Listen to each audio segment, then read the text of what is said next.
Assalamualaikum warahmatullahi wabarakatuh. Ketemu lagi dengan saya Widya Kusumawardani. Nah, pada kesempatan hari ini saya akan membahas materi mengenai pokok pikiran pembukaan UUD Negara Republik Indonesia tahun 1945. Nah, sebelum kita mulai, pastikan kalian sudah menyiapkan seperti biasa yang harus kalian sediakan, yaitu adalah buku dan pena ya. Jadi saat saya sedang menjelaskan materi yang akan saya jelaskan pada video ini, kalian bisa mencatat menggunakan buku dan pena yang sudah kalian sediakan gitu ya. Jadi informasi yang saya berikan pada video ini tidak terbuang sia-sia dan kalian juga bisa lebih paham untuk menyerap materinya seperti itu ya. Nah, langsung aja sebelum kita mulai, jangan lupa kalian berdoa dulu menurut agama dan kepercayaan kalian masing-masing ya. Bagi kalian yang belum subscribe channel ini, jangan lupa di subscribe dulu dengan cara klik tombol subscribe yang ada di bawah, lalu like, komen, dan share ke seluruh sosial media yang kalian punya, oke? Supaya kita bisa belajar bersama. Langsung aja kita lihat pokok materinya. Nah, jadi sebelum kita mulai, di dalam bab 2 kelas 9 ini ada beberapa materi. Kita bahas dulu mengenai peta konsepnya ini ya. Yaitu materi yang pertama adalah mengenai hakikat pokok pikiran UUD Negara Republik Indonesia tahun 1945. Yang kedua, mengenai arti penting pokok pikiran UUD Negara Republik Indonesia tahun 1945. Dan materi yang terakhir mengenai sikap positif terhadap pokok pikiran UUD Negara Republik Indonesia tahun 1945. Nah, jadi dari beberapa subbab materi ini saya akan membaginya menjadi beberapa video ya. Tapi pada video kali ini kita akan membahas dan mengupas tuntas mengenai materi yang pertama, yaitu hakikat pokok pikiran UUD Negara Republik Indonesia tahun 1945. Langsung aja ya.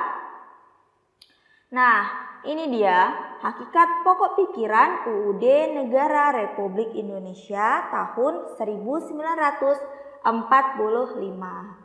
Nah, sebelumnya kita harus tahu dulu nih ya, kalau kita berbicara mengenai pokok pikiran ini, kita harus tahu dulu bahwa yang dimaksud dalam pokok pikiran ini adalah inti yang terkandung di dalam setiap alinea. Ya, saya tulis di sini yang dimaksud di dalam pokok pikiran ini adalah inti dari setiap alinea. Nah, kalian tahu kan alinea itu yang mana aja? Alinea ini disebut juga sebagai paragraf. Nah, jadi kalau kita berbicara mengenai UUD 1945 ini, kita berbicara pasti mengenai alinea ataupun paragraf ya. Yang mana UUD 1945 ini memiliki 4 alinea ya. Nah, alineanya yang mana aja? Ini alinea pertama, ini alinea kedua, ini alinea ketiga, dan nah dari berbagai alinea ini, alinea 1, alinea 2, alinea 3, dan alinea 4, ini semuanya memiliki pokok pikirannya ya, ataupun inti yang terdapat di dalam setiap paragraf ini. Nah, untuk itu di sini kita mau mencari tahu apa aja sih pokok-pokok pikiran yang terdapat di dalam UUD Negara Republik Indonesia tahun 1945 ini. Jadi ya, setiap alinea dalam pembukaan ini memiliki makna khusus yang terkandung di dalamnya. Selain itu, pembukaan UUD 1945 ini juga mengandung pokok-pokok pikiran. Nah, selanjutnya kita akan mencari tahu apa aja sih pokok-pokok pikiran yang terdapat di dalam Undang-Undang Dasar 1945 ini ya. Nah, kalian lihat bagan yang ada di bawah ini. Saya akan menjelaskannya pelan-pelan supaya kalian bisa mengerti ya. Nah, ini dia. Jadi, pokok pikirannya itu alinea pertama, pokok pikirannya mengenai negara persatuan. Kita lihat yang di tabel biru ini dulu ya. Nah, pokok pertama itu mengenai negara persatuan pokok pikirannya. Nah, alinea kedua pokok pikirannya itu mengenai keadilan sosial bagi seluruh rakyat Indonesia. Alinea ketiga pokok pikirannya itu mengenai kerakyatan yang dipimpin oleh hikmat kebijaksanaan dalam permusyawaratan wakilan. Dan pokok pikiran yang terdapat di alinea keempat itu mengenai ketuhanan yang Maha Esa dan kemanusiaan yang adil dan beradab. Nah, dari pokok-pokok pikiran yang sudah saya bacakan ini ya, itu ada pokok pikiran yang pertama, pokok pikiran kedua, ketiga, dan keempat. Pasti kalian bisa melihat yang sudah saya bacakan ini, itu semuanya adalah isi ataupun berasal dari Pancasila ya. Ini adalah isi dari Pancasila. Nah, kita mau melihat nih, ini datangnya dari mana.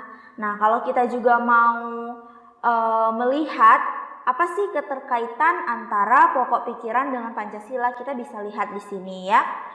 Nah, dari sini kita harus cari tahu juga bahwa kenapa sih alinea pertama ini disandingkan dengan Pancasila sila ketiga, itu karena inti dari yang terdapat di dalam alinea pertama itu mengenai negara melindungi segenap bangsa Indonesia dan seluruh tumpah darah Indonesia dengan berdasarkan atas persatuan gitu. Jadi alinea pertama ini mengungkapkan mengenai sila ketiga atau negara persatuan ya.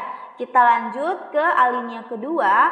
Nah, di dalam alinea kedua ini kenapa sih merujuk ke dalam Pancasila sila kelima? Itu karena di dalam alinea kedua intinya itu mengenai negara hendak mewujudkan keadilan sosial bagi seluruh rakyat Indonesia. Gitu. Jadi makanya dibuat di sini pokok pikirannya merujuk kepada sila Pancasila yang kelima. Nah, yang ketiga ya, itu kenapa sih dia merujuk kepada Pancasila sila keempat? Itu karena inti dari alinea ketiga ini mengenai negara yang berkedaulatan rakyat berdasarkan atas kerakyatan dan permusyawaratan atau perwakilan gitu. Makanya alinea ketiga ini merujuk kepada Pancasila sila keempat. Nah, yang terakhir alinea keempat ini dia merujuk kepada sila yang pertama dan yang kedua. Kenapa? Karena di dalam alinea keempat itu intinya berbunyi mengenai negara berdasarkan atas ketuhanan yang Maha Esa menurut dasar kemanusiaan yang adil dan beradab gitu ya. Jadi sebagaimana yang sudah kita pelajari di kelas 8 bahwa pembukaan ya, saya tulis di sini bahwa pembukaan UUD 1945 ini memiliki hubungan dengan Pancasila.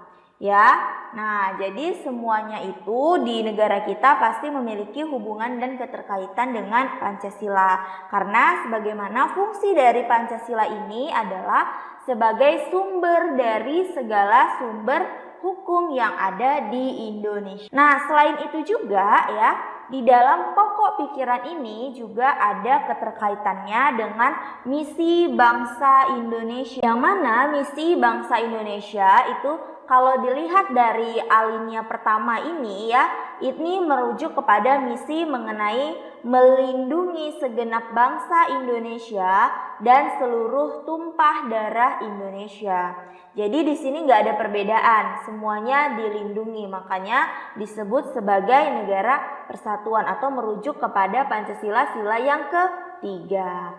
Nah, kalau kita lihat lagi dari alinea kedua ini merujuk kepada misi bangsa Indonesia yaitu memajukan kesejahteraan umum. Kenapa di sini ada kesejahteraan umum? Karena di alinea kedua ini merujuk kepada Pancasila sila kelima, yaitu mereka mau mewujudkan suatu keadilan sosial bagi seluruh rakyat Indonesia. Jadi kalau rakyat Indonesia udah adil, pasti akan ada kesejahteraan umum di dalam masyarakat.